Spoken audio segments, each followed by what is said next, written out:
Oi pessoal, tudo bem? No vídeo de hoje a gente conversa sobre Fernando Sabino com a obra O Encontro Marcado. Bom, vejam, é a segunda obra que a gente vai falar aqui nesses últimos dias desse grande escritor brasileiro. Gente, eu não conhecia, nunca tinha lido, mas com a leitura do Menino no Espelho, que tem resenha aqui também no canal, vou deixar aqui embaixo para vocês o link.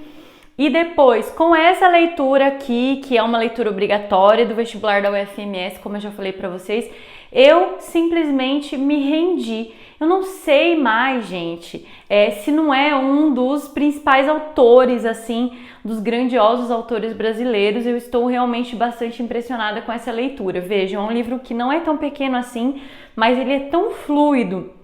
Ele é de tão fácil compreensão e nos envolve de uma forma tão profunda que a gente lê rapidão. Você não consegue largar o texto, certo? Então vamos lá. O que a gente vai ter aqui? A gente vai ter a história do Eduardo Marciano. Esse é um romance de formação. E aí o que isso significa? Significa que a gente tem um romance, uma história que vai começar a contar a infância e a gente vai seguir até a vida adulta desse personagem, do Eduardo, que é o personagem principal aqui dessa história. Bom, então a gente vai ter, então, logo desde criança, um menino que no começo, gente, dá vontade de pegar ele pelo pescoço, viu? Ele é tão birrento, sabe? Enfim, aí ele vai crescendo, né? E a gente vai então acompanhar a escola, como ele era, como ele se comportava. A gente vai acompanhar o primeiro amor, a gente vai acompanhar os embates de adolescente. A gente já vai ter aqui presente essa questão de acreditar ou não em Deus. Ele estudava numa escola religiosa, então ele vai ter aí um enfrentamento com o professor de religião e depois um enfrentamento com o diretor, o reitor dessa escola, colocando já esses questionamentos, e você já consegue, nesse momento de adolescência, início da adolescência, perceber que existe uma angústia, existe uma questão existencial. Como a gente está falando de um período de adolescência, o que o leitor pensa? Isso é normal, quando a gente é adolescente é difícil mesmo, né? A gente tem essas questões, essas angústias. Só que o Eduardo cresce e a gente vai perceber então que de repente isso seja algo que vai acompanhá-lo durante a vida toda. Bom, como eu já falei, ele vai se apaixonar e aí ele vai ali em um determinado momento se apaixonar pela Antonieta, que é uma moça do Rio de Janeiro, filha de ministro, que vem passar férias ali com os tios, então eles se apaixonam. Só que é uma coisa tão superficial que vai se aprofundando. E aí a gente tem a visão do Eduardo apenas, né? E aí parece assim que é uma coisa meio forçada, é uma coisa meio por interesse. Por quê? Porque o Eduardo, ele não consegue se encontrar. Ele sempre vai ter aí essa vontade de escrever, então talvez um romance metalinguístico, né? Porque é um romance falando sobre o ato de escrever. A gente vai ter então essa problemática aí de ele querer escrever, de ele querer colocar toda essa questão existencial, mas ele também não consegue. Então ele de fato não escreve nada durante a vida dele, sabe? E ele então é um pouco frustrado nesse sentido. É muito complexo isso dentro da narrativa. Então ele vai nadar, né? Ele vai ser nadador, vai bater vários recordes e aí você fala, olha, ufa, agora foi a história, agora ele vai ser alguém, porque a gente tem essa coisa de esperar que ele vai ser alguém na vida, vai ser alguém muito importante, né? Só que ele nada e ele quebra recordes, mas ele não quer mais nadar. Então, de novo, decadência. E o pai quer que ele estude, né? Que ele vire um grande advogado, ele começa a estudar, aí vai ter alguns amigos ali também que querem escrever, e aí ele vai cair nessa vida boêmia, e vai beber, vai fazer arruaça. Então ele tá nessa vida meio decadente, né? Meio de vai ser bom, não vai ser bom. E aí, o que acontece?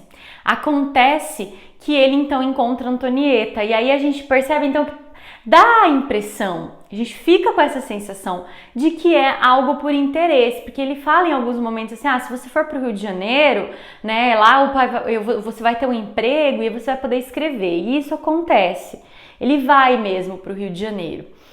Em uma dessas viagens para o Rio de Janeiro, que ele vai atrás da Antonieta para tentar firmar esse casamento, ele vai ser ele vai ser, como chama a gente, quando a gente é testemunha de um suicídio. E não é o primeiro suicídio da obra, viu, gente? A morte vai estar bem presente aqui. Ele já tinha tido um amigo que tinha se suicidado com um tiro na cabeça. E aí e no Rio de Janeiro, quando ele vai ser testemunha desse crime do Hotel Elite, né, desse assassinato, desse suicídio, ele vai percorrer a vida toda dele, vai segui-lo, né? Esse fato de ser testemunha, ele vai prestar depoimento, vai se safar. Muitos anos depois, esse inquérito vai ser reaberto. Então a gente vai ter essa coisa aí, essa questão de a morte ser o fim, né? É o fim. Então se morre, não tem mais problemas. É o que ele idealiza.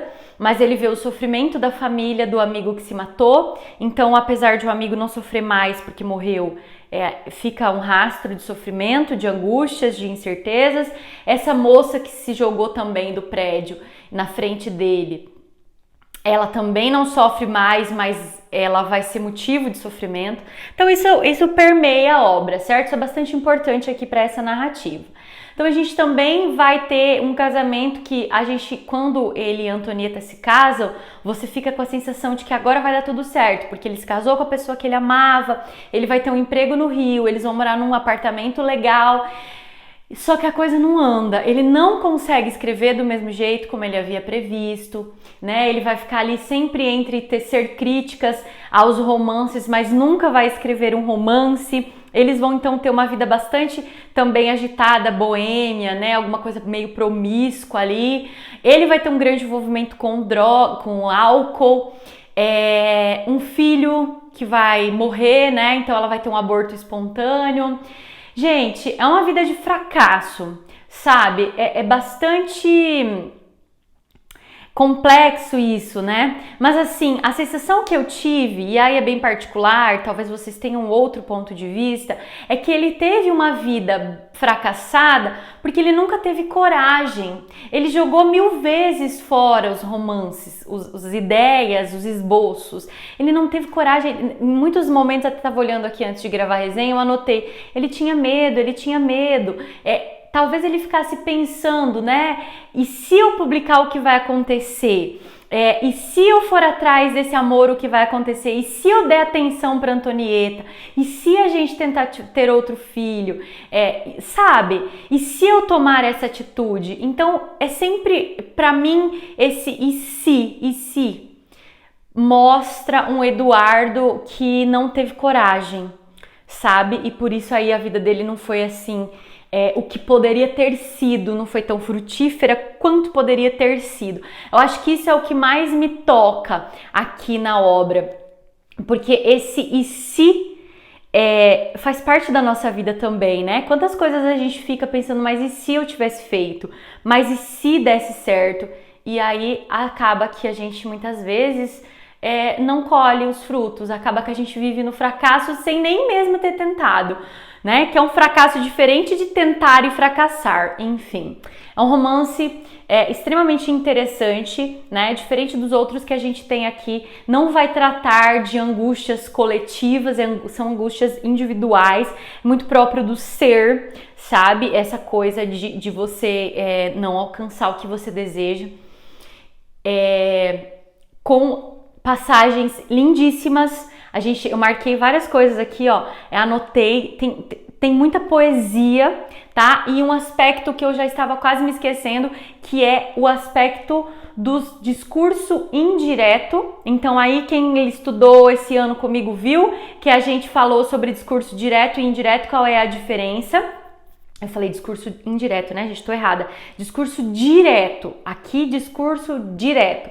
Por quê? Porque eu tenho a fala das personagens, eu tenho muito diálogo, muito, que dá muita vivacidade para a obra. Parece que você está ouvindo as pessoas, parece que você faz parte, né? As ideias cortadas, as pausas, isso tudo traz uma fluidez. Então aqui a gente tem essa característica bastante interessante em aspecto formal da obra, né? Penso que talvez a prova possa cobrar de vocês. Aqui a fala das personagens é muito presente, né? E elas as personagens vão se construindo por meio dessas falas, desse espaço para falar. O narrador abre muito essa brecha e aí o texto fica bastante fluido, tá? Então, pessoal, acho que vale muito a pena. A história tem um desfecho bastante interessante, é bastante inesperado as coisas que acontecem. Aqui a metáfora com o encontro marcado também, né? Vai mais sutilmente no final da história. Eu não vou dar esse spoiler, eu acho que não é de repente importante para a prova, mas é bastante importante guardar isso comigo para que vocês não de repente percam a vontade de ler. Então essa é a nossa resenha de hoje, eu espero que vocês gostem, espero que vocês leiam e espero que ela tenha ajudado aí a fazer a provinha e a gente se encontra no próximo vídeo. Até mais, pessoal!